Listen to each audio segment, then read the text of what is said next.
welcome to the Stranger Still podcast. I'm Kathleen. And I'm Miles. And welcome back as we rewatch Stranger Things season by season this time with a first-time watcher before the season 5 release this November. Kirk, welcome back. Hey, thanks for having me. Been awesome to catch up on Stranger Things. And you are almost caught up. Yeah. We're doing season 4, volume 1 today. You only got 2 more episodes left. And then I am with everybody else. Yeah. I'm going to have to wait so long. You know what? You've never For been season with 5. everybody else. You've never known the pain of waiting years. I have to wait so long. I'm going to have to wait like 2 months or something. Oh, my boo. goodness, man. I will say, you have had to wait, like, willingly to between all these seasons, so as we arrange the podcast schedules and stuff like he that. had to wait. I know, but it's still like we had no choice. But do you think if season 5 was on Netflix right now, we wouldn't be pressing play at midnight tonight? Oh, hell yeah, we would. So, I mean, he had to actively hold off pressing play on chapter 1 of season 2, 3, and 4. Listen, so I'm going to start right now by saying Yeah. I think Kirk in general is a lot less intense than we are. I did pound through 4 seasons here. Yeah. Almost 4 seasons in about a month. Yeah. I mean, I feel like that shows some restraint, if anything. Yeah, I think most of our listeners are like, a month? Yeah. Yeah, Like, try a week. okay. I was doing a season per day. Yeah. Give myself some credit. Well, Yeah. we got to hear. What did you think of season 4? Just over the top overall impression. Oh, man. Season 4 expands the world again. Right? We're in California. We're in bloody Russia, for crying out loud. Which The you said place we that wouldn't he be. said Which he I would not almost go. called. I almost had it. Oh, man. By Almost. saying we wouldn't be there. Yeah. What an idiot. But this season's great because you're hopping all over the place. The characters are all in different places. I love that. And God, I hated that. That's so funny that you love that. I hated everybody being separate. Oh, I kind of liked it because I'm still anticipating the reunion of it all. Yeah. And everybody's been in Hawkins and you've been building Hawkins, and now we're like into bigger world problems. Hawkins has a news report on it now. The town people are starting to get, this D&D, craze. theory. Yeah. Satanic panic. Yeah, exactly. And Which was a real thing. really? Yeah. Oh, Yeah. I did not know that. Wow, that makes, I mean, not makes, to this Not to this extent, extent, obviously, yeah. but makes perfect sense. But I love the world building. This show in general has the right amount of like suspense and mystery with the right amount of gore, but also that sweet touch of comedy just kind of dips in always at the right time. Big props to the Duffer Brothers, man, because just going through all of this, I wasn't sure if I'd be a full-on fan, and I knew you guys were, so I was like, I'm going to jump on their podcast and just rag on this thing, But it's been right there, just the kids and their age, getting to high school at this point. So good, It's been right? fantastic. And the kids look much older this season, Lucas especially. But it didn't completely throw me off. Yeah, I thought they did a good job. Speaking of gore, how did you feel about, because it's significantly different than the gore we've seen so far. Yeah. When we snap a Chrissy, what did you think at the end of that first I was like, chapter? oh, holy crap. I couldn't believe the way they did it. Just picking her up in the air. I thought, we were just going to kill her somehow. The snapping of the legs, the way they snap, and then the jaw. Yeah. But what always gets me is the eyes going inward. Oh, yeah. Whenever they show that, I'm just like, like that, like it's a shudder. But Man, that shock Yeah. factor. I remember when we watched it for the first time, we were just so taken aback. It happened so quickly in the season. And it just escalates. Like you said, arms, legs, jaw, and then the eyes. and then the eyeballs, and then just down. and then drop. Like, yeah. Eddie's face. Just, I think I would have been out of there quicker than Eddie got out of there. Oh, yeah. The second absolutely. she starts levitating, I'm like, I'm gone. You always run away from the gore as quick as possible. Yeah. And Eddie kind of gets into that, I run away from all the problems. Like, dude, that's fine. You just watch somebody break every single bone and get their eyes popped. I know. He is so hard on himself. Yeah. I'm like, dude, I would have done the same thing, would have done it quicker. Yeah. But I like the gore because it was more than we've been getting. Yeah. Like the meat flare itself, as you guys call them. Yep. The piles of meat bones and flare. mush and Yeah. stuff. Like, that was pretty gory, but this was like on another level. This, Oh, yeah. This was like we moved into 80s horror. Like Nightmare on Elm Street is what comes up a lot for season 4. Freddy Krueger is in the show. Really? The actor who plays Freddy Krueger is Victor Creel with his eyes knocked up. Isn't that crazy? Cool. Yeah, I didn't know that. It's like an overt reference. Freddy Krueger's mentioned in the show too when Dustin tells Holly. Yeah. The boiler room. Dustin. Oh, it's just a show. It's a movie. It's all made up. Not Don't real. worry. Yeah. But I mean, what did you think of the villain? We meet Vecna in Chrissy's mind, and it's just totally different. Yes. Which you did kind of predict. You said we had to kind of get somewhere like more sentient with the Upside Down. We needed a villain that could talk. Yeah. Did you know, just in general, like. Did you have any ideas, any theories in your head that you maybe didn't share with us that it could be somebody that was not really? No. I mean, it was so hard. It's so blank slate before you start watching season 4. Because I'm still the Upside Down is still, even right now, still a very big mystery to me. Right. And so, I mean, I wasn't expecting to have such a menacing, very aware of themselves, very almost human-like villain, and they're in the Upside Down. And did you like that when he's talking to Chrissy, he's talking to Fred, loved talking it. to Max? Yes, because very menacing, just very your time is up, and just very torturous about it. The slow walk to them, and just the putting the hand right above the face, just the whole, just very. It just really kind of the suspenseful villain. Yeah. And I like that, to elicit as much terror as possible. And you're just wondering, where is this guy from? Right? Exactly. Yeah. What was he doing during the first 3 seasons? Right? And, not saying we necessarily find that out, but we do find out a lot of his backstory. And Kathleen and I will tell you our stories, but we got to know. At the end of chapter 7, as the orderly begins speaking to both Eleven and Nancy, and you slowly connect that the orderly is one, that the orderly is Henry Creel, and that the orderly is Vecna. Did you predict any of that, or were all 3 of those things a surprise to you? That came together nicely. Yeah. I did not see it coming. Nothing. None of it. Not really. I knew everything would have to somehow tie together, but I wasn't expecting the one or Henry to be Vecna. Yeah. I call him VH1. Vecna Henry 1. Yeah. Oh, that's good. I like that. VH1. Thanks, I made it up. It's not on the internet at all. Patent. Yeah, VH1 might have a problem with that. Yeah, I did not see that coming. I knew the storylines would tie in together, and I knew that Henry or one was kind of going to be a bad person in that 11 story. Yeah, but didn't see him being Vecna of the Upside Down. Yeah. And his monologue at the end there, long, but very good. So good. A lot of the things, I love it when a villain's kind of starts saying things and I'm like, yeah, that kind of makes sense. I kind of agree with it. The time and everything, people are living these lives, and they just work, eat, sleep, and die. And you're on the side of Thanos, aren't you? That's Macbeth. That's Macbeth. Tomorrow and tomorrow creeps in this petty pace from day to day. He's doing Macbeth. But it's a villain that is reasonable. You can see why they think what they think. Yeah. And in a convoluted way. How they believe that they're right. So it's not completely out of this realm. I'm just going to murder everybody. Yeah. But the tactics he takes, a little extreme. Yeah. A little harsh. Why? Yeah. Why is he genuinely takes pleasure in the pain? He does it all so slowly. Yeah. He kills everyone. That's a great point. He could smush their heads like pumpkins, like 11 mercifully did to those 8 lab workers. Like he does that one guard. Yeah. That was just he's just warming up. Oh yeah, that was just he was stretching basically. Yeah, he does do it pretty brutally.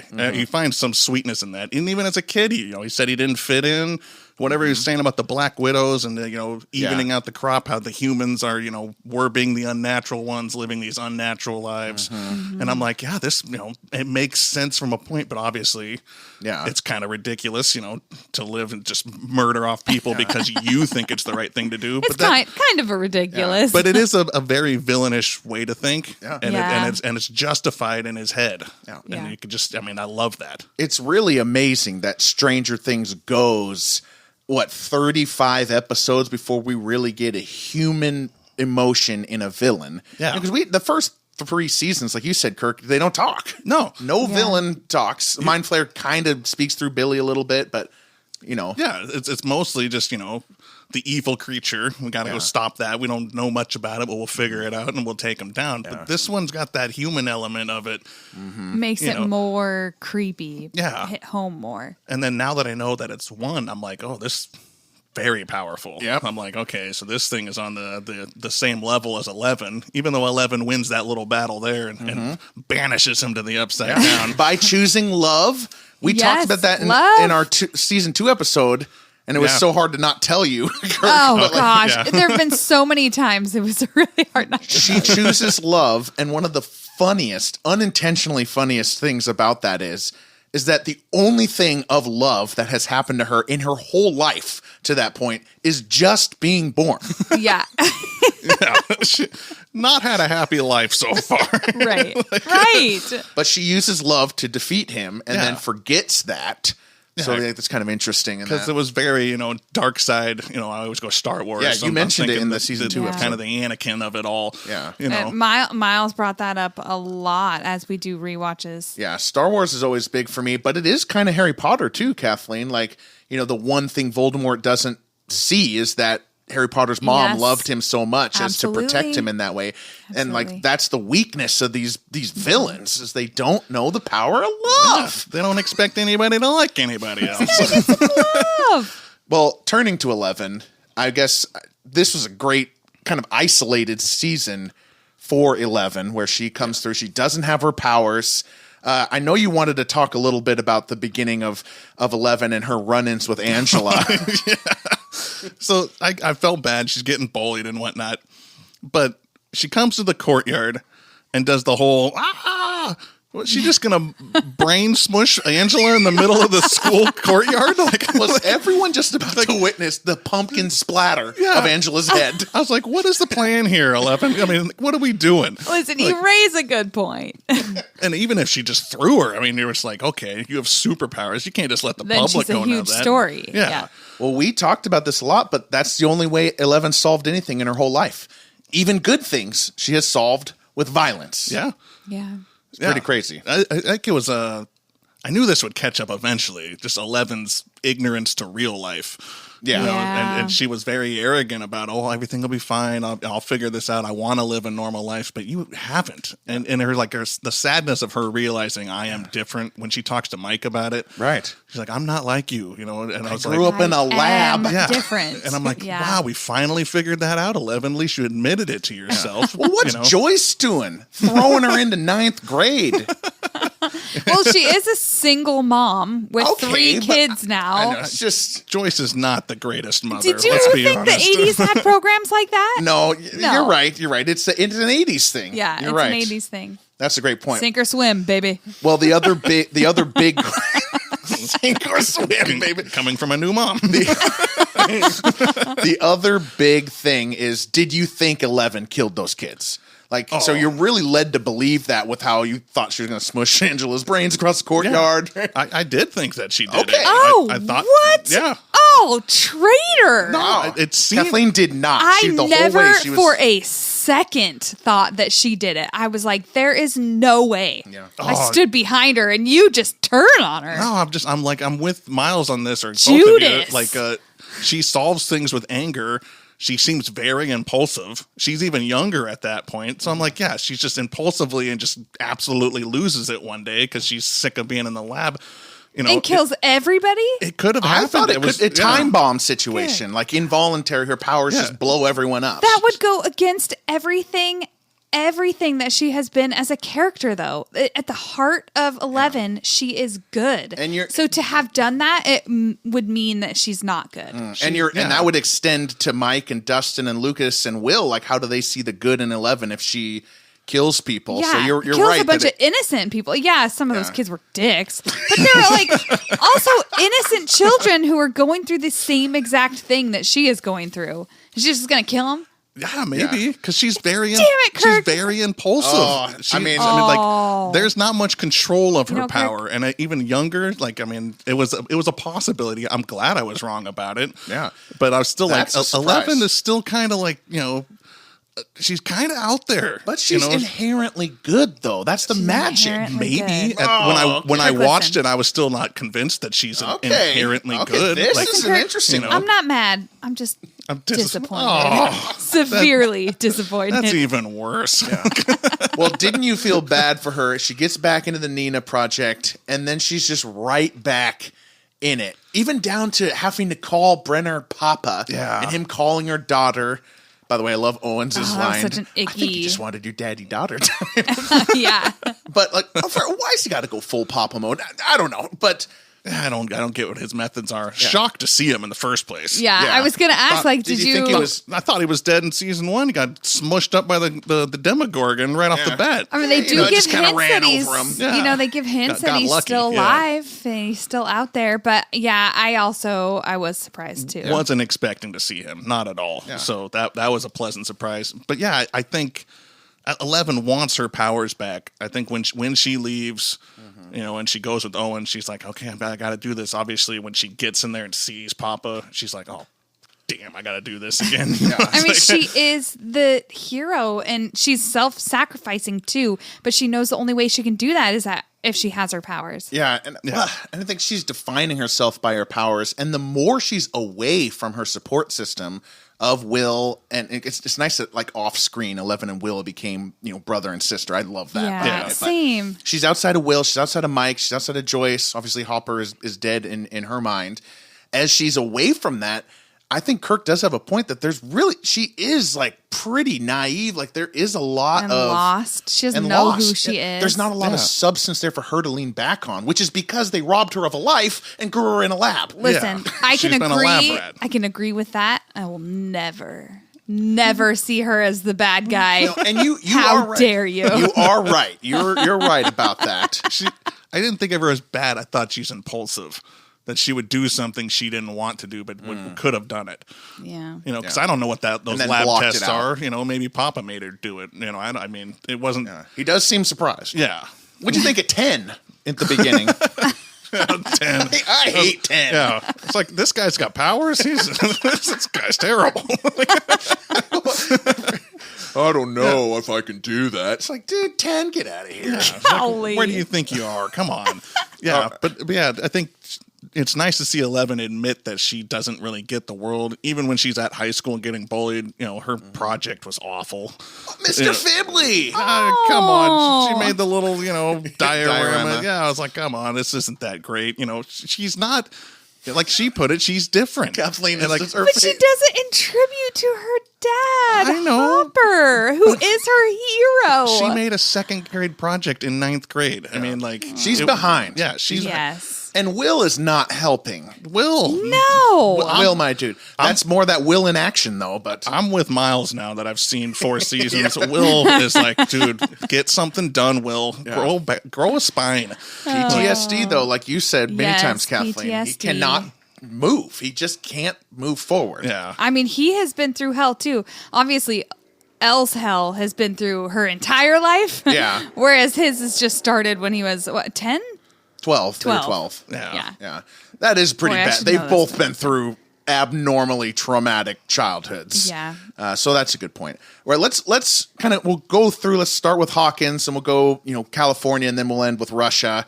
Get to our MVPs and LVPs. There's so much to cover in season 4. Yeah. We get a chance, because we're doing volume 2, we get a chance to kind of touch on some of this later. Yeah, have we mentioned that we are splitting this? This episode, it's going to be 2 episodes to cover season 4. Yeah, I did mention. This is just volume 1. Have not seen 8 and 9 yet. Right. So yeah. Right. So I got 2 more, and I'll be all caught up. You're being good. Yeah. Well, I am. I'm patient. But you can watch them tonight. Heyo. Heyo. 2 new teens that we meet right off the bat. I want to talk about Eddie and Jason. Let's start with Eddie. What did you think of Eddie right off the bat? Eddie's kind of a wild card. He reminds me. I mean, his whole shtick is to not be part of a clique, but he's kind of part of a clique. Yeah, it's one of the tables. True. One of the tables. So I loved that, because in high school, that is kind of what you think. My clique isn't a clique, Yeah. I do like his confidence, though. Doesn't give a crap about anybody. He's up on the table talking about people. He's a third-year senior, and he is not that embarrassed by it. Yeah. In the 80s, what do they say? I don't know. What do they say? What did you say earlier? Yeah. Let them be. What? Oh. Yeah, your new mom. Sink or swim. Sink or swim. baby. Eddie, if you don't pass senior year, you'll just be a senior forever. They're letting Eddie sink. Oh, yeah. But I love his confidence, but he does it's hypocritical of his opinion of we are, not like them. Yeah. But he is spot on pointing out who is who. Yeah. So, and I like that. And he's got a lot of energy to him. You Yeah. know, I like that about him. It's one of the hardest things that the show does is to bring us these characters with these actors and love them. Yeah. Like, we have to be charmed by Eddie in the first episode enough to make it believable that Dustin is absolutely certain he's not the killer. Yeah. And we do get that's that. true. Like, Eddie has a charm to him, especially that scene with Chrissy when he's doing the drug deals after Chrissy's hallucinated the clock with spiders in the woods. Yeah, where you see, he's actually like a really good, decent guy. Yeah. By the way, Corroded Coffin, tough band. They're not going to be playing any gigs pretty soon here, right? But they're not as bad as music as the basketball team made them seem. When they're in the garage and they come up, you call that music. I'm like, they're good for a garage band of high schoolers. It's like mean jocks. Yeah, that is a side tangent. But I wanted to point on bringing in the new characters. Yeah. Each season they have been spot on. Like there hasn't been a new character introduced that I've been like, oh, that one doesn't really matter. What a dud. Yeah, like what are we doing? We whiffed that one. But every character, every season that they put one in, Max was new, Robin was new. I'm just like, every time they do it, and I'm just like, yes, Bob. They fit the story well. Good. And people do not appreciate that enough. That's the hard thing to do. Yeah. To keep growing the world and have characters we care about. Yep. Yeah. Whether good or bad. And speaking of a character we care about but we don't like, Jason. Jason, man.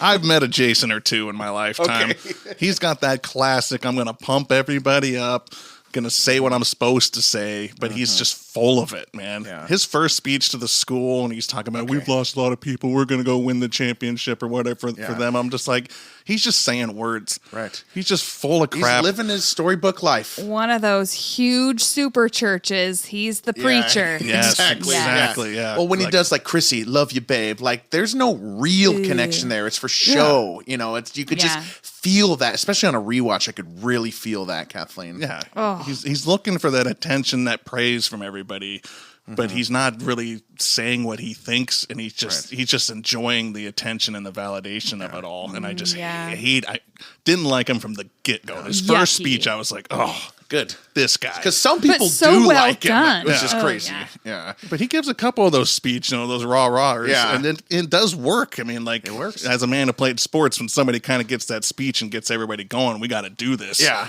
You do kind of go let's go. But he's like, everyone died, but when we were down by 10, it's like, dude, don't equate those things, They're man. similar. If we were to guess his future, we're thinking political future or preacher. or Preacher super of church. a mega church. Mega Where they church. get really rich. The preachers get super rich. Oh, yeah. He had the same Yeah. kind of thing as the mayor from the last season. He's Yeah. got that politician Oh, in him. yeah. got that. Yeah. So he hears Chrissy died. There's obviously genuine fear and anger there for Jason. He is crushed by the loss of his life. He's gotten everything he's ever wanted. Yeah. But he immediately decides that it's Eddie, and they're going to hunt Eddie, and I feel like they're going to kill Eddie from the beginning. Yeah. And something I noticed this time a lot was that Patrick's like, maybe they're cursing us. He's like, no, I don't believe in that supernatural crap. And then after Patrick dies, he's like, how can you not believe in the supernatural crap? But my point is, no matter what's happening, he's got to kill Eddie. It's Eddie's fault. It's Eddie's Eddie's the fault. supernatural person. Yeah. And, the boat thing. I mean, I'm not blaming Eddie on that. You just see that. How is Eddie Eddie was pulling screaming. that? Eddie was Eddie's screaming. Freaking out. Eddie jumped off the boat. He's swimming away from Yeah. the problem. You think he's the one that actually threw this guy up in the air, broke all the bones? Did you think Jason was going to be on their side after that? Did you have, I kind of had a moment where it's like, now that he's seen that, he can kind of be one of us too. Yeah. One of the gang. I thought he might change his mind again, but like you said, he was so dead set on this is Eddie. This is the Right. problem. And even gets the whole town hall meeting. He comes in. Why are we listening to Jason at a town hall meeting? I don't understand. I will tell you. He gives off those leader vibes. Yeah. And the town they have no explanation for this last 4 years. Yeah. They grab onto that, and I feel it realistic. It brings in you that back, sense. Like, they're like, people have been dying. Like, people just walked away from the fair, and then we said they died in a mall fire. Like, there's like, yeah, I feel like they were ready. It for brings that. you back to they like needed a Jason. There's too many conspiracies. They needed Something a Jason. has to make sense. It brings you back to like Murray watering stuff down, kind of to make the story go. Bring it to the church. Yeah. Yes, which is obviously like very big in this town. You can tell. Yeah, well, it's Indiana too, right? They're kind of a churchy place. I don't know. I know. I was going to say, I have no idea. I know nothing about Indiana. Sorry, guys. If you're from that Indiana, Larry Bird is from please enlighten us. Yeah. Larry Bird, come on over. You're welcome on the pod anytime. Yeah. I'm sure he'll be right over. Yeah, but I did like that they brought the town hall there. Yeah. I love the new chief of police, Powell. Powell was great. Yeah, you kind of called him an shit idiot all over in your preview of season 3. They both were morons, for the last 3 seasons. I mean, that other guy, who's the other one? Callahan. He is an absolute tool. He's the worst. He's bad. He's so dumb. They're interrogating Jason in like episode 2 there, and Jason gets everything out of them. Yeah. You're right. Yeah. You're right. All of the information, it just completely they don't get anything. They don't get Right. nothing. That's a great point. And he just absolutely owns them. Yeah, that's good. I didn't even look at it from that point. Well, we got a lot more to come with Eddie and Jason, obviously, in the next 2 episodes. Beautiful. Yeah, there's got to be a showdown. We're 26 minutes in, and we haven't talked about the one thing that you knew about Stranger Things before we did this, which is that it was somehow connected to Kate Bush. That's what Kirk was telling me. Yes. Yeah, like 2-3 years ago or whatever, whenever this came out, they just kept playing that on the radio, and I'm like, why are we playing Kate Bush so much? Yes, the 80s are back. Yeah. Well, do you understand now? I get it now. Was it cool? Or it did was you... perfect. Yeah. Episode so 4 cool. was fantastic. Oh my god! Up to Dear this Billy. Up to this point, Dear Billy was the best episode that they've had. Ayo, high five on that. Let's go. You mentioned it might not be your favorite episode anymore. Oh man, I rewatching it. It's just hard. This season especially has been so difficult to rewatch, especially again, now that I've had a child, the like brutality of it, of them like just beating Hopper. It's just so like I can't, it's too cringy. It just hurts to watch that. Even obviously it's fake. This is TV, but I don't know. That was really tough for me. But that scene though, that scene is the best thing I've ever seen in television. I thought the whole episode for Max it Yes. totally sold me on Max because I haven't been a Max fan for the last 2 seasons. Yeah, I mean, like that's I kind of right. liked her, but not like I'm like, her arc great. She's broken So up with good. Lucas. She's upset about the family dynamic. Her mom gets a divorce. She's living in a poor town now. Yep. But her like maturity to be like, I'm gonna die today. And I'm just going to write these letters to my friends and my people. And like just that itself was like, oh man, Max, like that is super mature of you. And like, and her acceptance of it. Yeah. And I was like, wow. There's like an acceptance and there's just like a dread. Yeah. And I absolutely loved the line, of course this asshole curses me. Yeah. Like that's just perfect, Max. Of course, great acting. I really think that they leaned so into, good. they're like, okay, we got a good one here. We got Sadie Sink. We need to give her more. And this episode, I think you're right, Kirk. It like starts very subtle. Oh yeah. Which is just really with what rewards us at the end. Yeah. Just fantastic. Her running back. Yeah. With some hope in her eyes. Oh yeah. And she's like, I really, really want to get there. Like, and it looked like she was doomed. Honestly, I was like, man, are they really going to kill off Max right now? Yeah. I know. She got a long way to run. Like, why can't Vecna hit her with one of these columns that are fallen? Because she has to escape. Because of the love. It's got to be The the love. hate. The That's love beats what the hate. saves Yeah, her. she's back. I mean, you're not really here. Like Fred has no idea what's happening. Oh no. But Max is like aware that this is her mind. She's in the red soup mind world where she's like, okay, now I'm maybe in like Vecna's mind. She's like aware of this. It just shows her strength. I think when I especially watch back on that, we kind of talked about it when we were watching it this time, Miles, that she, like, her strength of character to be able to enter his mind. I don't think that he truly understands. He thinks he's going after like broken people, right? And she is she's damaged, but she has love in her life and she still is holding on to that. maybe just a tiny bit, but she's holding on, and he does not expect that. And I love that they like make her a tape cassette with 48 minutes of Kate Bush. You know, like, just keep it coming. Oh, that was great. And then, she draws the picture of the place, which helps them find, things. So she really steps it up this season. This is a great Max season. Oh, yeah. Even I love the cop, like right before they're all getting interviewed and they pick Max first. Yeah. We shouldn't have interviewed. She was very mean. She's very mean. I love that. Yeah, but that episode itself was fantastic because the other parts of it is good too. I think that's when the shootout happens. That's when the shootout happens in California. And Hopper might just get in, or maybe that's Hopper's escape. Yeah. God, so it's going back and forth places. Action-packed. Oh. And it's when Nancy and Robin do the whole thing at the asylum and we get Victor Creel's story, which is also hard for you this time around, babe. Gosh, the flashbacks to the baby. The baby being burned alive. Yeah. I almost couldn't watch it. A little taste of World War II there, which is hard. Dear Billy is in the top 5 episodes on the IMDb ratings. Okay. So it's certainly normal. It's basically Dear Billy and the 5 finales, or the 4 finales, I should say. Yeah. So it's really those group. But before we move on, I got to ask, what song would save you from the Vecna trance? Ooh, that's a good one. What did you say, Kathleen? I can't remember what song you said. I don't know. I feel I was at the cat came back the very next day. The cat came back. Vecna's like, what?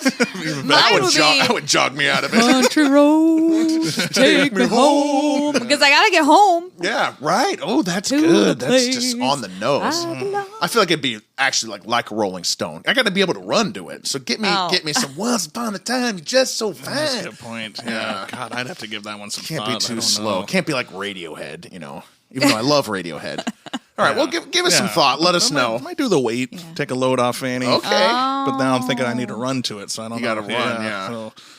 Maybe we could find a cover version that's a little more up-tempo. A bluegrass version. I don't know if you heard Set it to like a workout mix. I don't know if you heard the Muppets and Jimmy Fallon version, but it's rocking. Oh, that's got it? Okay, all right, yeah. All right, let's talk the Stay in Hawkins here. Everyone finds out, like, they go to the Scooby house, or the Scooby gang. That's what they call Dustin and Max and Nancy and John. And when they're... That's what the internet calls them. That's what the internet calls them when they're going to the Creel house. The Scooby gang eventually finds out pretty much everything. Thank you, Dustin, by the way. Yeah. Dustin figures out the dates. Again, Dustin.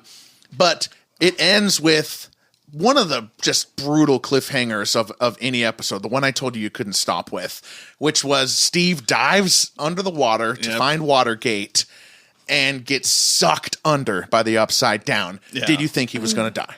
Oh, I definitely thought he was toast. I mean, I've been waiting for like a main character to go down, like doing something stupid. Everybody like has. That. It's all anyone talks about. Yeah. I mean, I thought it was dumb just to dive down there in the first place. It was. Why do you have to go touch it? Let's just go take it. Yeah, why did he have to touch it? He's been in the Upside Down before. He's like... He knows about it. Why would he touch it? If we just saved Max, the urgency of time is not on the clock anymore. Let's give it a day. Let's go in the daylight. Let's not just dive down there and go suck ourselves into the Upside Down. And then, thank goodness Nancy goes right for it, Robin right after, Eddie goes too.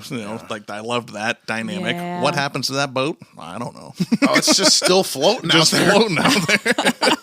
They're just going to have to... That's a good point. But I thought Steve was done. I loved the bats, and they were just all teaming up to just take them, and then they had to go flee to the woods. God, that is so satisfying when they kill those bats. Oh, yeah, when he rips it in half. They no restraint on the viciousness of killing those bats. When Nancy takes the oar and, like, pins its head and just chops its head off, blunt force. Heck yeah. Right. And you didn't like Nancy. I'm on the fence with Nancy. Come on. What, Nancy didn't win you over in this whole part? Oh, Robin won me over in this whole thing. Oh, yeah. When she's at the asylum and she does the whole speech. Nancy's supposed to be detective over here, and Robin's solving all the problems. When they go to the library, she figures out the newspaper clippings. She figures out the song and the music. Her rant to the therapist or the psychoanalysis person. Yes. Fantastic. That was really so good. She used a grain of truth, which is, I hate this discomforted clothes. I want to be you. That was one of the sweet moments of the season. A way better liar than Nancy. Nancy's trying to be all cute and still go through the process of her elaborate lie. It's like, no, you just gotta go for it. Yeah. But okay, I'm definitely more pro Nancy than I used to be. Okay. I was pretty negative. She's winning you over. Yeah. Slowly but surely. Yeah. So it's interesting that you're into Robin now. Like I didn't think you'd really like Robin, but she just seems so like connected with the group. Yeah. She's so on point. Like the immediate, like they come in, Dustin's like, we gotta, figure out who Reefer Rick is. And she's like, okay, let's go. Let's start searching the database. And like she figures that part out too. And she stays true to herself. Yeah. Really. Throughout this entire thing. I like that she's aware of her talking too much and how indecisive she is. Like I like her awareness of that, but she just cannot shut up. Like her focusing on the rabies element of the bats. Right? I could not stop laughing at that this time. Yeah. As if that's what they should be worrying about. Steve is losing blood, and she's like, well, you see your sense of humor. You might not have rabies. And her best part was just a quick little snippet when they find Eddie, and Eddie's got like the bottle to Steve's throat. And this is Robin from Band. She goes, oh, yeah. I'm like, let's go, Robin. She really fits in.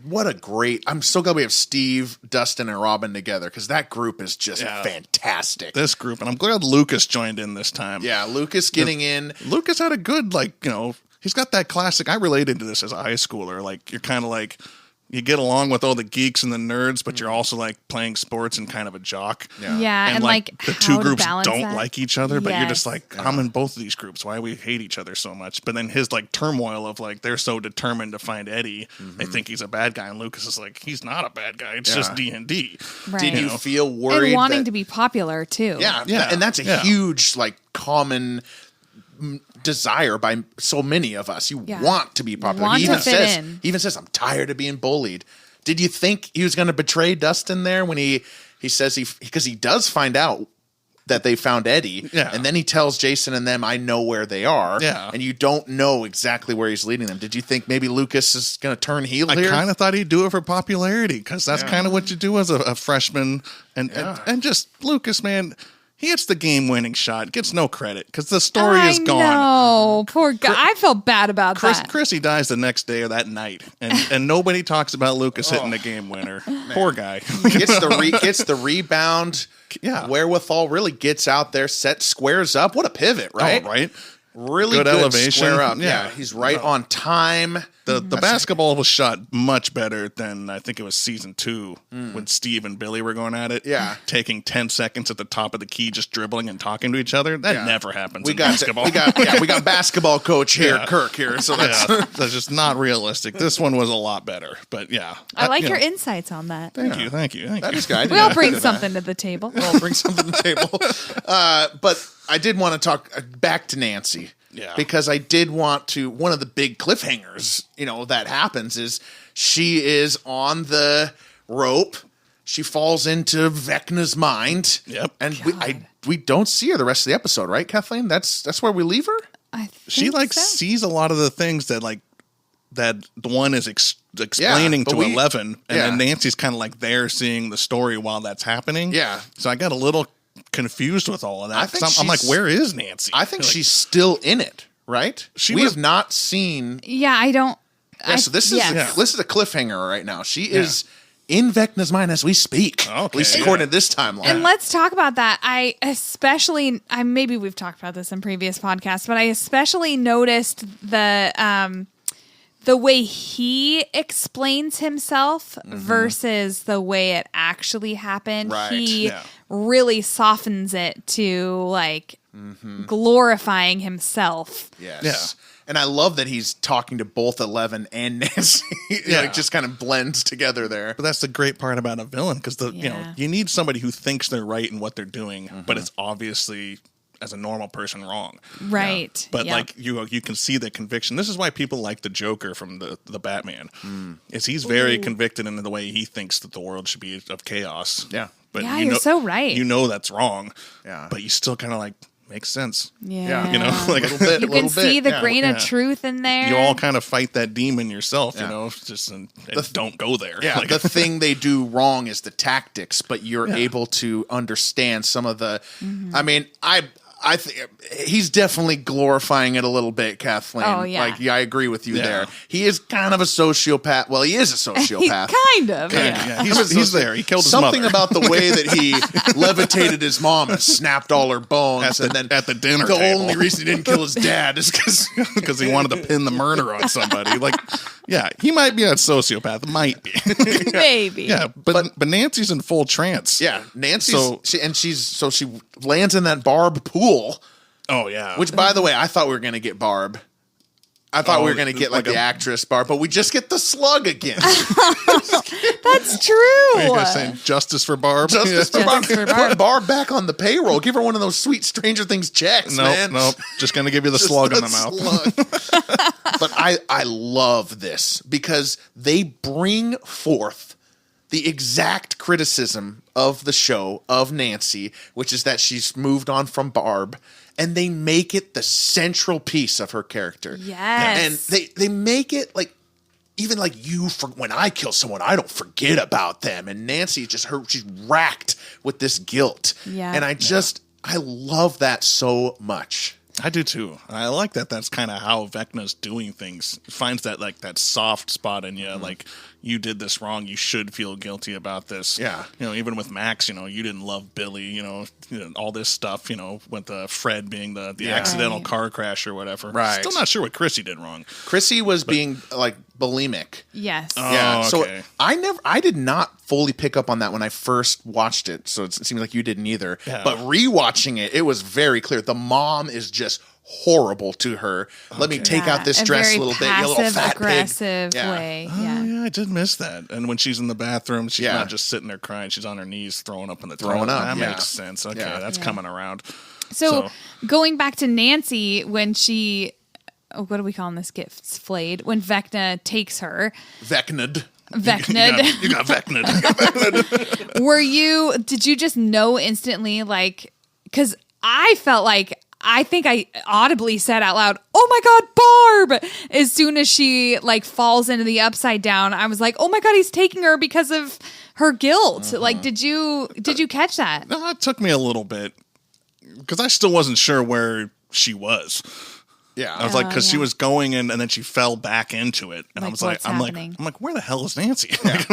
Like the gate closed, or maybe, and like, well, or she fell from one side to the same side. I was like, I don't, because the other two make it through fine. Robin and Eddie do, right? And they do show like a glimpse of like Steve like shaking Nancy, which kind of brought me back. She doesn't climb the rope. She never in real actually life went she for doesn't it. actually climb the rope. Yeah. She went in the trance before that. Yeah. I did not go to Barb right away. I didn't think that. Yeah. But then I guess I'm just better than you. Oh, jeez. Okay. Good Lord. This isn't a competition. Yeah. Out of all I've gotten plenty wrong. Don't you worry. All right, we still got California and we still got Russia. So let's move. What do you want to do? California or Russia? California. Let's go to California. And what is happening there is Jonathan's high. Jonathan's all stoned. the time. Yeah, Will's not doing much of anything. He's just painting. And speaking of new characters, let's go. Argyle. Yes. Oh, I mean, come on. Love Argyle, man. Perfect addition. Really So spices up good. this California group. Yeah. he's hilarious. Oh, He's yeah. so different than anybody they've had, and like somehow fits perfectly. And he's like the audience. Like Jonathan, he's just yelling at Jonathan and from a high perspective. Like, what are you gonna do? Slow motion, break up with her? You know, man. No, dude. He tells Jonathan no like 5 times in a row, and Jonathan finally understands. I love it. I loved his comedic timing. Him at the dinner table with Murray, and Murray's like, still don't know who this is. Yeah. No, the risotto's good, man. It's schmacking. Like, yeah. some girl got roller skate attack. You know, one of those roller skate attacks. Like it's just common knowledge. Best thing about Argyle is nobody in this series, in all the seasons, has reacted to the news of all this superhero stuff being like, are you kidding me? Like, he's freaking out about this. Everybody else is like, oh, yeah, I can just get on board. And he's just like, wait, superpowers? We got this and that. I got it. We got to take this to the police, man. He is just motoring. And then just go get stoned. You'll be fine. But Purple Palm Tree Delight. But he finally reacts the way somebody should have reacted the first time they hear all this news. Max just laughs it off, doesn't believe it. Right. Robin is gung-ho on it. Well, Robin just jumps right in, Well, she gets kind of the slow, she gets just the Russians and then the rest of it. When she sees 11, she does have her little flip out moments. One time Beth cracked her leg in soccer practice. Steve kind of has a rough go in season 1 when he just arrives. Oh, yes, he does. Yeah. Steve would not be here if he didn't just show up at that one time. 5 minutes before the monster comes. That's true. Man, poor Steve. Poor Steve. Argyle was fantastic addition to the California group because I wasn't sure what they were going to do there, and I felt kind of bad the first 2 episodes because it's just 11 crying because she's getting bullied all the time. Which I felt bad. High school bullies that definitely happens. Yes, and it feels like it would happen to her since she doesn't have any of the previous 8 years of social cues. Yeah, like it would. Kids can be so mean. Yeah, and they're mean to what they don't understand. That's how kids react. I totally believed all that. Oh, yeah. That was definitely good. And Will just being frozen and not helping. Yeah. It's also what a kid would do as well. Right. When you are feeling lost yourself. Yeah. So you just kind of felt bad that they just weren't doing enough, basically? Is that what you mean? Or I'm still a little confused at what the California group's going to do here. Yeah. Because it's definitely a strange group. I'm glad Mike comes, because it just spices it up a little bit. But we are Mike, Will, and Jonathan and Argyle right now. Yeah. It's not the dream team for you? That's not the dream team. We visit Susie in Utah, out of all people. The Susie in Utah, that scene I don't know. That family is not my favorite. That family is weird. But I don't know what's going on there. This kind of makes sense. I mean, no offense to the Mormons, but this kind of made sense. A lot of kids. A lot of kids. I love Argyle just being like, he's just absolutely smitten with Eden. She's like, give her a shove for me. And Argyle's like, I will shove her. I will shove her right off the roof. Yes, right off the bat. His love. Oh, God, I love Argyle. But I don't think we've really gotten too much out of them. I'm not sure where they're tying in. And I think we were just discussing this before we got on. Episode 7, no California kids. Yeah. They're not even in it at all. That's the longest episode we've had of Stranger Things, and there's a whole plot line not even in there. Right. So I don't know what's happening with them. I'm not sure what piece of information they're going to find, or somehow they help out with 11 and finding 11. I don't know. They're on the search for 11. Yeah, remember they've got the GPS coordinates that they got from Susie. Yep. Susie getting the geolocation. Can you print this? And then she goes, no. Yeah. My skills end at IP geolocation. It's 1986. I just found her. And they all believe her sarcasm, and then she just that makes it okay, good. She is great for Dustin. Yeah. That's a good moment right there. Yeah. But the shootout itself, that was a great scene. Oh, that was such a good scene. That was cool. But bad tactics by the military. Man. Yeah, right? Just coming in gung-ho. Going back to the brutality, the other agent getting absolutely tortured. Golly. Again, not a fan of torture. I am not a fan. What's your problem with torture? Yeah.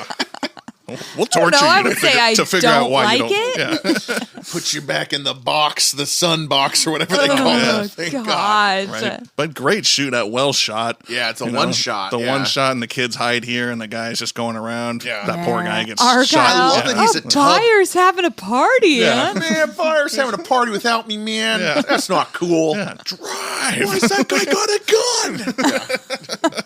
gun? Argyle, man. Love it. We got to get to St. Mary's. I don't think praying's going to help him right now. It just adds that comedy. I mean, he's perfect. Oh, yeah. Yes. And they needed the perfect touch. With that group, definitely. Because Will's not doing that. Jonathan isn't doing that. No. Jonathan is kind of, he obviously is different. He's getting high. He's trying to avoid life in general. So we do not get the same Jonathan at all. No. And he's just hung up on Nancy, and they haven't been together for a while now. We're in spring break. Yeah, like it's nice they're for them breaking to not up slowly. Yeah, right? It's honestly nice to not have them together. TV show wise. Like let's shake it up a little bit. Right. We'll pick up back with them in volume 2, but let's go to Russia. Our first true foray out of the country. We spend so much time out of Hawkins, which is part of the criticism of season 4 in some places. I loved the Russia plot on rewatch. I just knowing, where it goes and where it even goes from here. Like, I really enjoyed it, but I hate the start of it. I hate that Hopper survives by jumping over the railing. Oh, yeah. Why didn't any of the other people in there simply jump over the railing? And Kirk, you might be able to guess, this is not the first time we've had this conversation. What did you think? I was right on board with that. I was like, he's still in the same room. All Joyce had to do was just walk to the edge, and there's Hart and Hopper. Yeah, right? Like, all we had to do was just walk over there and be like, oh, he is alive. Let's pick him up and take him with us. Yeah.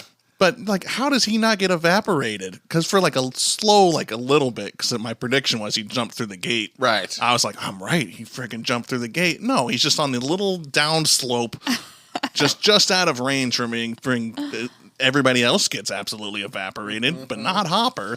So that part did get me. Mm-hmm. I like that he's alive, but the way he's alive, I was like, come on. Yeah. Well, what did we call this? It's just the things that need to happen. I don't remember what you call it. Eating our vegetables. God dang it, Kathleen. I said it like 10,000. Oh, thank you, Kathleen. You did do that on purpose. Now we're poking the No, bear I would now. never. I don't like the way Hopper lived, but I'm so glad he's part of the story and that we're going to get, essential. that we get all the way to the Joyce reunion, like how much that means. Like, I don't want a Game of Thrones where at the end of the show, we got just Mr. Clark, Dustin, and, Dustin's mom, on the council. That'd be all right. What did you say the other day, Kirk?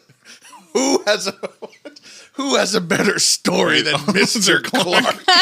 Yeah, it'd be like Bran becoming king. Yeah, who has the best story?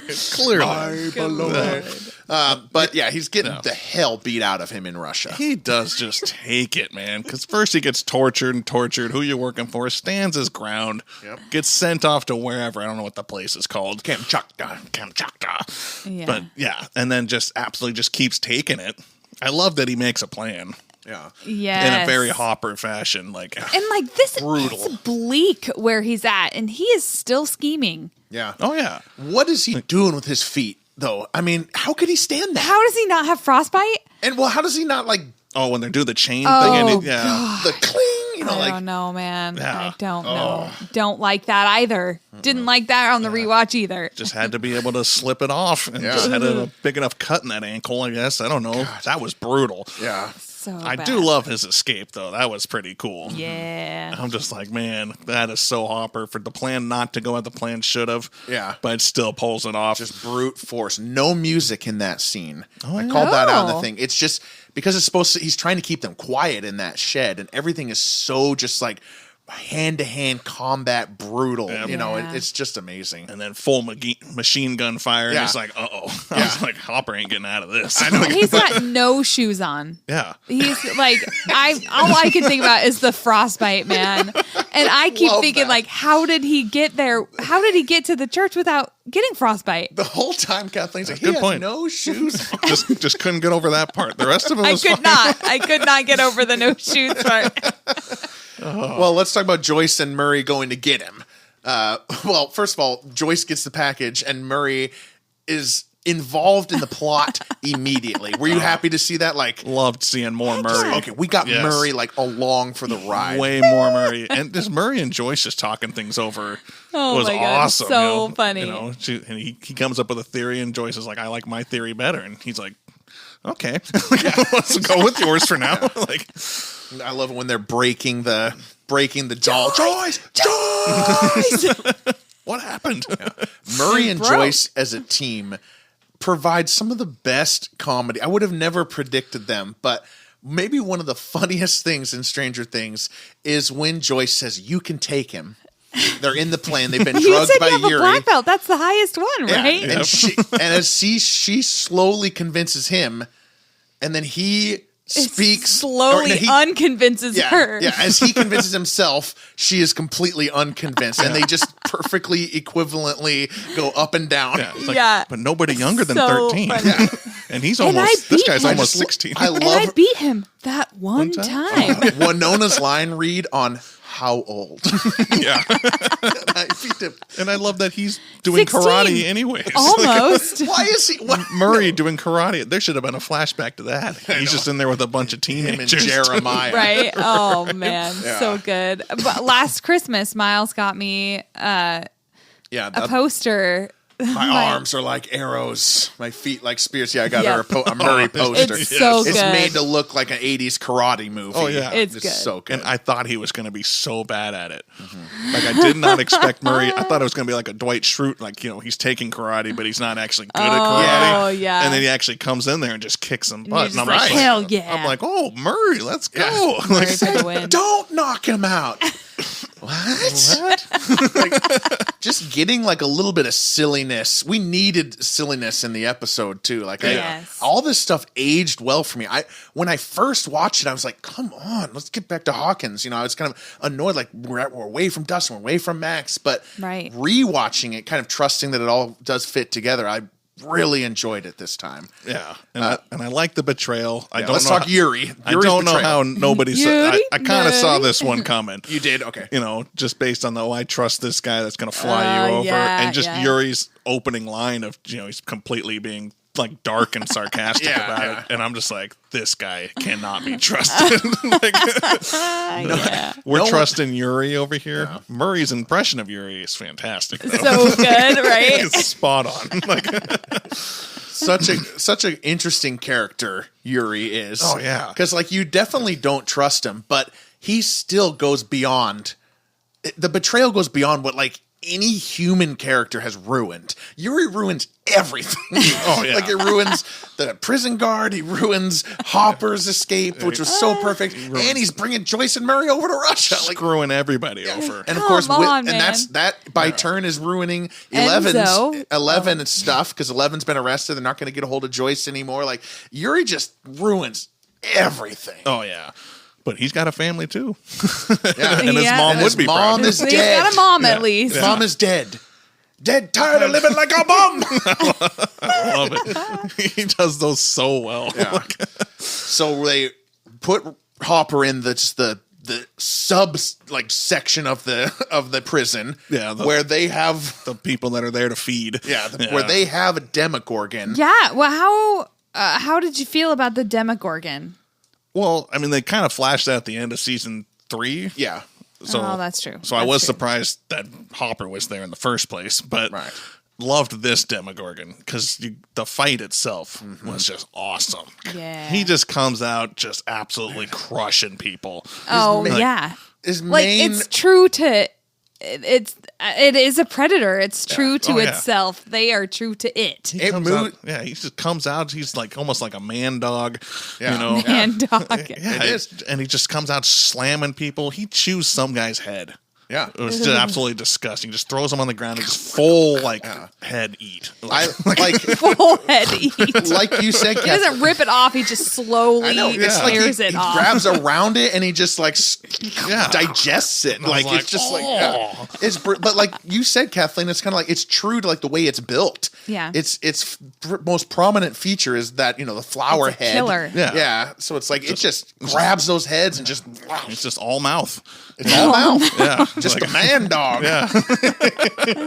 And this one is way faster than the one in season 1. You can tell this one's matured. And starved and being beaten and tasered all the time by the Russians. Bored too. It's probably going crazy. What are we doing, Russia? Why are we keeping one of these things around? They're trying to use it as a weapon. I know, but that thing isn't listening to anybody. That's going to kill anybody that's in its way. So the Russians are full of a lot of bad ideas. Really. But I got to give credit to that guard who was not going to release turn off all the doors. Yeah. And then I got to he's a hero in a way. And then decredit Joyce, who just starts pressing buttons. I know anything. That is so She's Joyce. potentially dooming the entire town. Yeah. And potentially the world. Yeah. I mean, what the Demogorgon, what if there's more? I don't know. Okay, maybe not the world. Maybe not the world. I mean, they're coming through the Upside Down. Okay. But that thing can go through anybody. Nobody's stopping that thing. Yeah. Unless you got fire. I mean, but he throws the fire torch right into his mouth. He's still fine. Yeah, but the flame goes out. And that's why he does it. You think if it was a flame torch, it would have got him? I think so. I don't know. I think he's still fine. He took a stick right to the mouth. Hey, that Demogorgon took a beating. He's fine. Yeah, but then they go to where the Demogorgon is being trapped. And then just right behind that door is the control panel area. The worst place for the control panel area. When you don't pay people, they cut corners, as Erica would say. Yeah.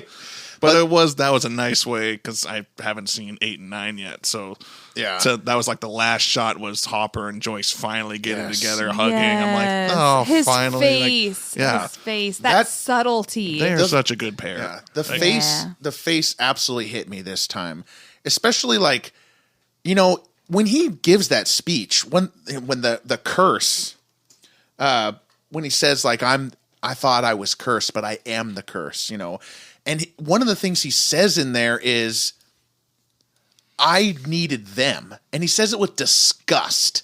Yeah. How could I need them? I'm not a man. Can you believe it? I needed them.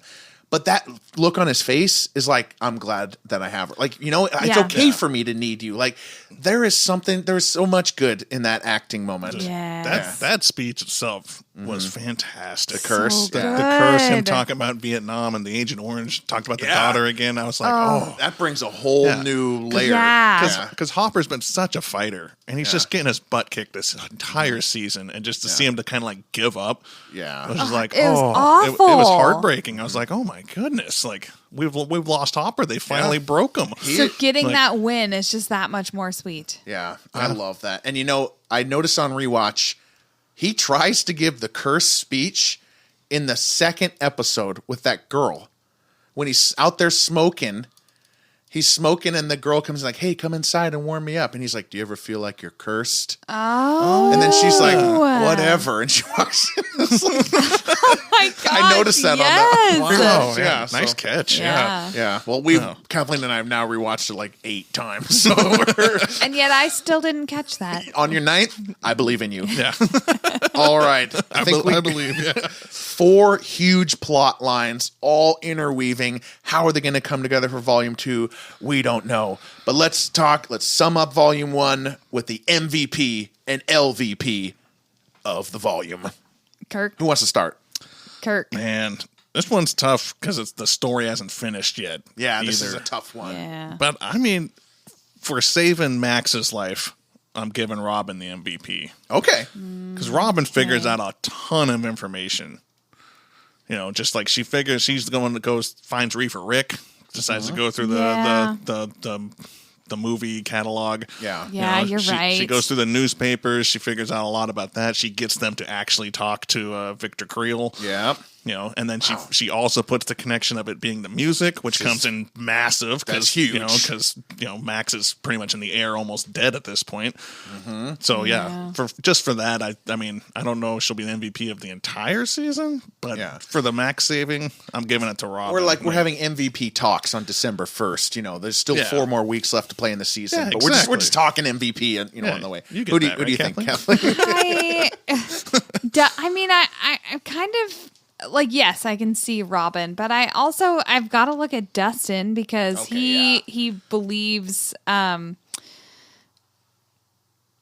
Eddie.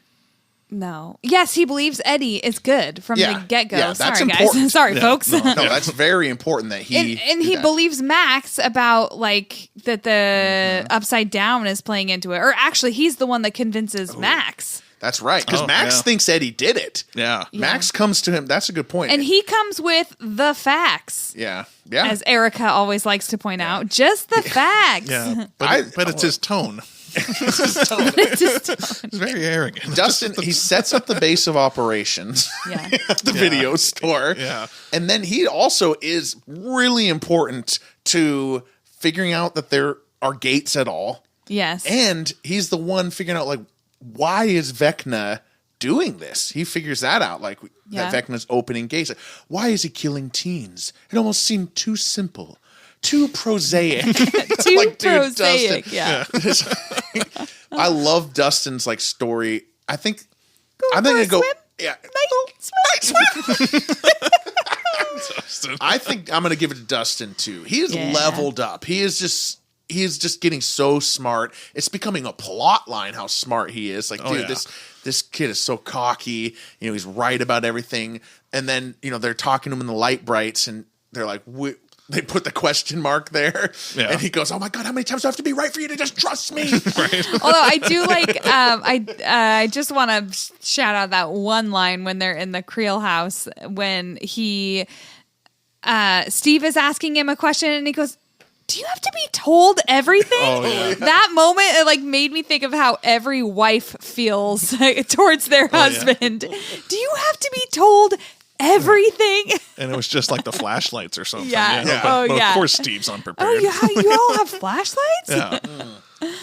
But can I do want to give like a little shout out to Lucas because I think he is instrumental in saving Max.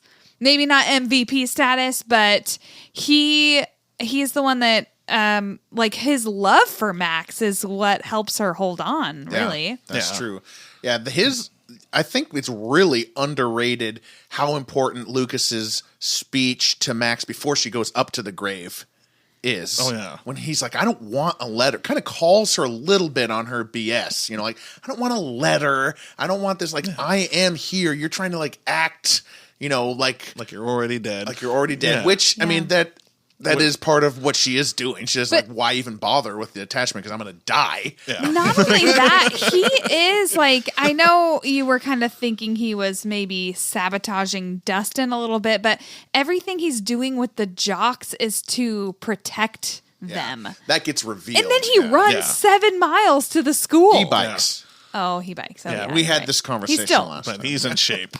Yeah, he's in shape. He's looking like a man. He's got the Jerry Rice haircut. Yeah, he does. Oh, I was happy to see the Jerry Rice haircut right off the bat there. I did like Lucas this season. So, Lucas was good. Mean, if you've listened to our previous podcast, this is like where I really delved into Lucas, where he became one of my favorite characters for his emotional growth throughout the series is incredible. It's incredible. I think you just make Lucas your MVP. I'll say Dustin, you say Lucas. Right. I got Robin. All right. Okay. Yeah. Let's get negative. But Hawkins definitely, that was the main story for these first 7. Like, that was where things were going down. Yeah. That's where the action is. Everywhere else is like, how can we help Hawkins or hurt Hawkins? Yeah. Yeah, so I agree. All right, who's the least valuable player of Volume 1? I mean, I might just give it to the whole California crew. Okay, yeah. I'm not sure where California fits into this thing. I'm not sure when they just show up, they just they tell them everything and they're like, oh, okay, we're just going to jump along with that. Because I'm not sure what information they're figuring out. Yeah, what are they bringing to the table? Yeah. Well, they're trying to get back to 11. Yeah, that's their goal. Yeah. So, I mean, I'm getting that. I'm not sure if they'll really do that or 11. Or what's their end goal once they get to her? Like, what's your plan? What are you going to contribute? Is that basically what you're... Because they don't seem to know what any of the actual problems are right now. They don't know about Vecna. They don't know. They don't know what 11 knows. Well, they know something's going on because the Owen's agents tell them something. Okay, that Hawkins is in danger. Yeah, they seem to just be in no man's land, and I feel bad just keep giving LVPs to Will and Jonathan here. But I know I'll never feel bad about giving LVPs to Jonathan.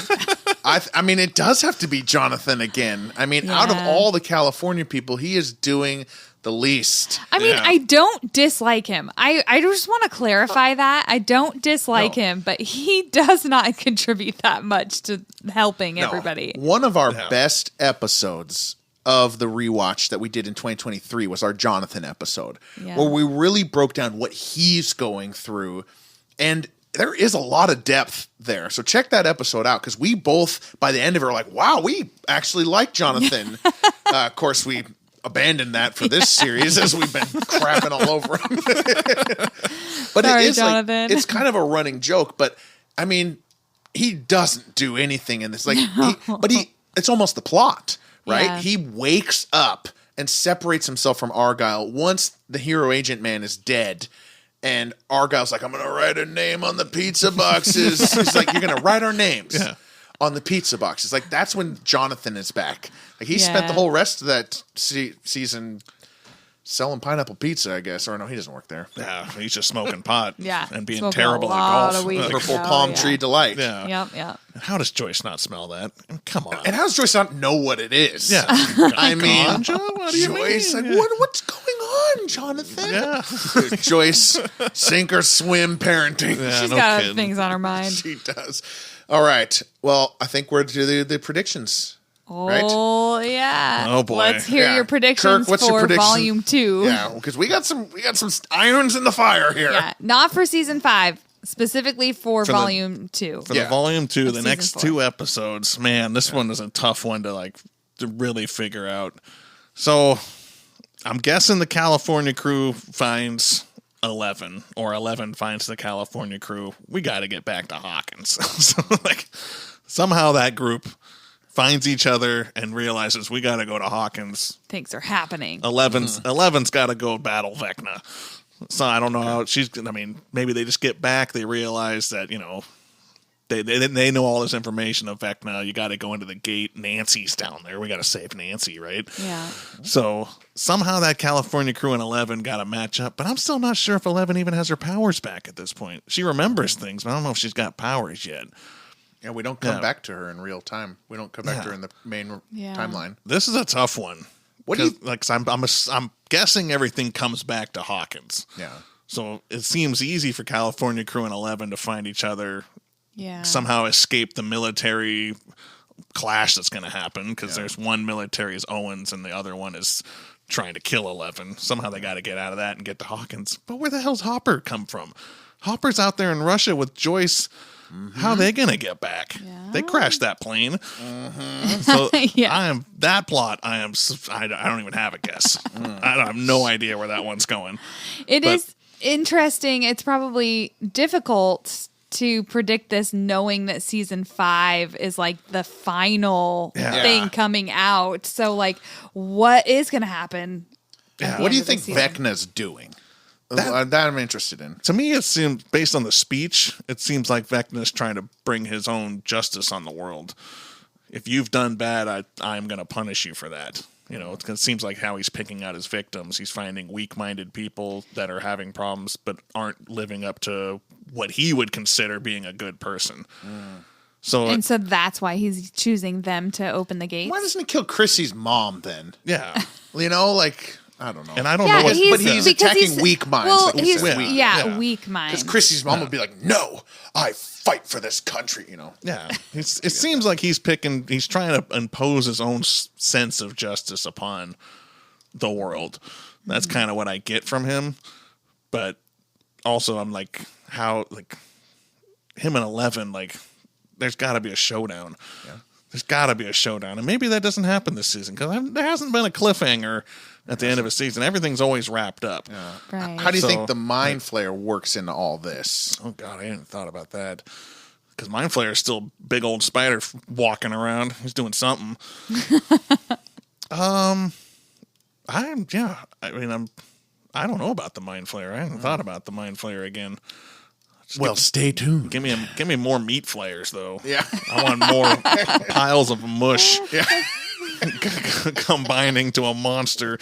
Oh, man. Yeah. There's a lot. This is a really hard one because we're in the middle of a season. Yeah. It is nice that the Upside Down now has a voice.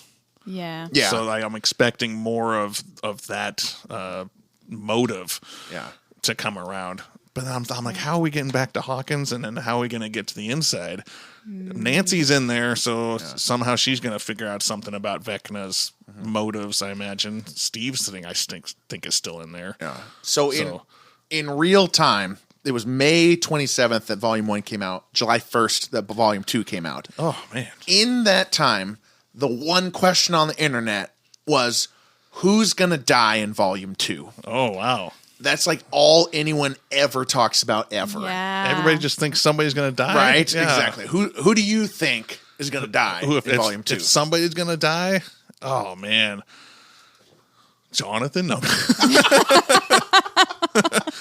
I mean, I might have to go Steve. Ooh. Steve the hero. Steve is the hero. Steve has escaped death the last 3 seasons and has gotten the crap beat out of him the last 3 seasons. All 4 seasons. Yeah. I mean, so. Count the bats. Yeah. Oh, yeah. Good point. If I had to throw a guess, I would say Steve. Okay. I mean, maybe, can we finally get rid of Will? No offense, Will. I think when we did this, I predicted Will to die. I said that because Will's got this painting, and everyone's talking about the painting. We haven't seen it yet, and I was like, we will see it splattered in blood. In Will's blood. Yeah. Yeah. Right. I don't know if somebody's gonna die. I don't know. There's just so many that like could have the opportunity to die because there's still like Hopper. Maybe he dies trying to save Joyce. There's Steve dying as the hero. There's Max potentially getting taken by Vecna. Lucas dies saving Max. You know, like there's so many options. Like Max, Nancy, Hopper.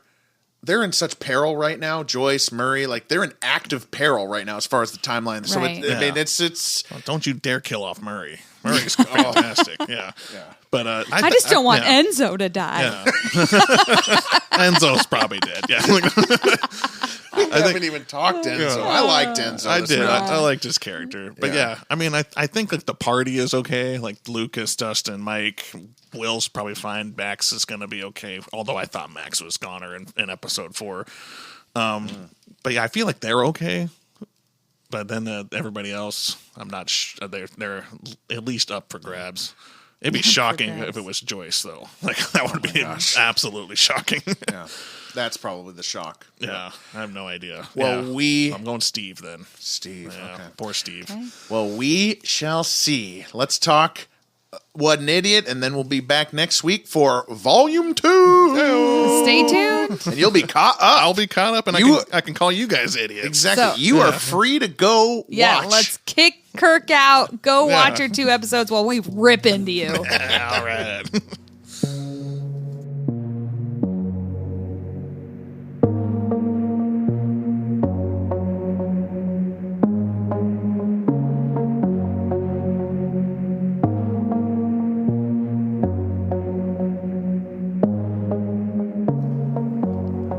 Okay. Oh boy.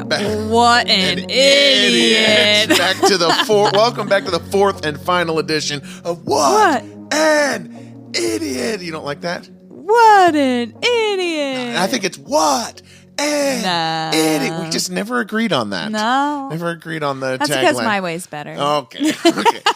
Well, let's just a casual remark from him to start off with. Max is gonna be Max okay. is gonna be okay. Oh boy. That's funny. Is he wrong on that one? He's gonna think he's right about who dies when he starts to hear the Steve speeches. Right? That's exactly what I was thinking. So I thought, okay, a lot of people thought Steve was going to die. So a lot of people were idiots there. Right. Especially as they were watching Volume 2 and hearing him talk to Nancy with the 6 little nuggets and the conversation in the Upside Down with Eddie. I almost and with can't really Nancy. call him an idiot for that one. It's too, like, I don't know. In between volumes, I was very against Steve dying because if Steve dies, then why did we have that huge moment with him going under the lake and stuff like that? And I just didn't agree with that. But it's interesting that he thinks the team is going to get like the California Nevada team's going to like make it back to Indiana, which absolutely does not happen. Yeah, so what an idiot. But then, like, I mean, he does draw the line at the Russia plot is not going to make it back to Hawkins tonight. Yeah, and that was plausible. I guess I'll give him points for that. You know, it's an interesting thing, and I can't remember that moment between volumes, but he pointed it out right there that he doesn't know if Eleven's got her powers back. Because you never come back to 11. No. So he's like, I think 11's got her powers. Like, that was an interesting comment from him. And I guess we don't really know that. I'll call him an idiot because, of course, he got his powers back. Yeah, of course, But But interesting, like, little nugget there. Yeah, I know. Like, I guess, how could he have foreseen the piggyback? Right. Yeah. Oh, honestly, I think we all wanted them to get back together, so I could see him hypothesizing that happening. It's hard after that big scene where Separate Ways is playing, and it's like they're getting into, like, Max, Lucas, and Erica are at the house. Yeah. Like, how long are they going to be at this house if anyone's going to get back from Nevada and Russia, you know? Well, once again, we're a bit let down, but he did have some definite idiot moments. Yeah. You know, throughout the whole idiot segment, I am a little disappointed. Yeah, come on, man. Let's rewatch with another person. Yeah. Yeah, if you have any friends who haven't seen Stranger Things, get them on. Make sure you think they are not good at guessing things. Yeah, and I don't know that he's necessarily good at guessing. I think he plays it really safe, too. Yeah, that's true. The one thing he's really wrong about consistently that we haven't talked about is he thinks the void is so important. Oh, what he at one point called the water world. Watch, it ends up being like central to season 5. That crossed my mind because it could be. I don't know. Remember when at the end of the next volume 2, when 11 is looking for Max. She like sits next to Max in the coma, and she's like standing in the void. I think it's the first time we see the void in all of season 4 that, or for significant time. No, actually, that's not true. But we see it, and she's looking for Max, and she can't find her. I feel like we're going to be there in season 5 too. I mean, I could see us being in the void, but not. I don't know. I just don't see it being central to like. That's the subject. The void is the subject. I think it's just the vessel in which she hopefully finds Max. It's the side of the rope. It's what the flea goes on with Mr. Clark and Flea Ackerman. I'm just saying, it's possible. It's possible. Okay. But for now, let's just call him, what an idiot. All right, we'll be back for volume 2 of season 4. Ayo. And wrap up this 2025 rewatch on our way to season 5. I'm Kathleen. I'm Miles. Good night.